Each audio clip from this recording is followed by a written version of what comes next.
What is up, guys?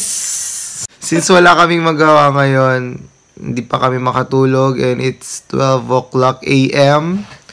Ito try namin yung nabasa namin sa face. Huy, ang ingay. Ito try namin yung nakita naming post sa Facebook, which is yung Smart C plus Yakult. Let's try.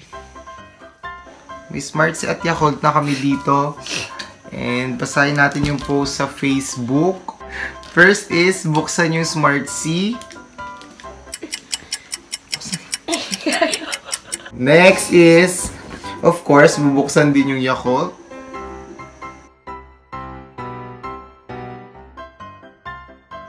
And babawasan yung Smart C ng konti hanggang sa may Oishi na tatak.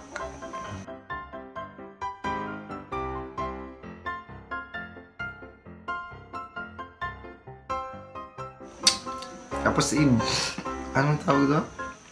Blend it.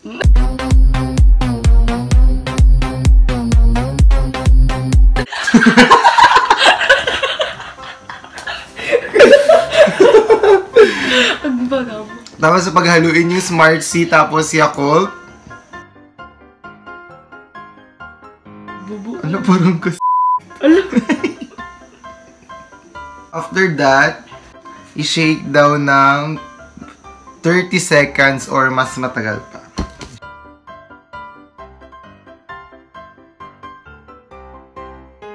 Genie, i-shake mo dahil. Genie, paano ka mag-shake?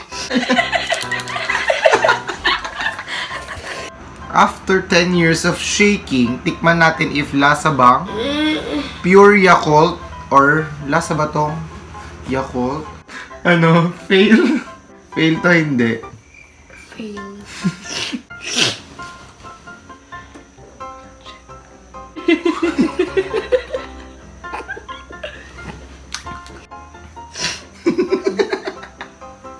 Tignan mo kasi wait lang.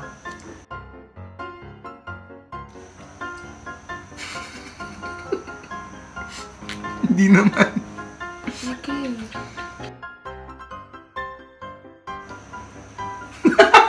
Lagyan mo pa. Ay, Since nag-fail tong Smart C at Yakult na to, tatry naman natin sa C2 plus Yakult. Tignan natin kung effective ba yun, kung ano magiging lasa niya. Same procedure doon sa ginawa natin na Smart C plus Yakult, pero ang gagamitin natin is C2 and Yakult. Where is the Yakult? Tatry naman natin yung C2 plus Yakult. Tikman natin kung ano magiging lasa nito. Of course, first, bubuksan mo muna yung Yakult. Ay, yung C2. Babuksan natin. Bawasan nyo siya para magkasya yung ilalagay na Yakult. Then, buksan nyo na rin yung Yakult, tapos i-mix nyo dito sa C2.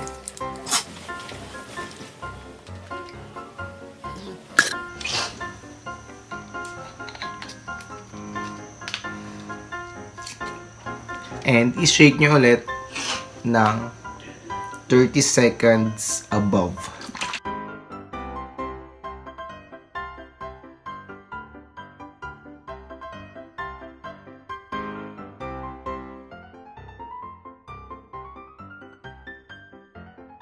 So, tikman na natin tong C2 plus Yakult kung ano magiging lasa niya.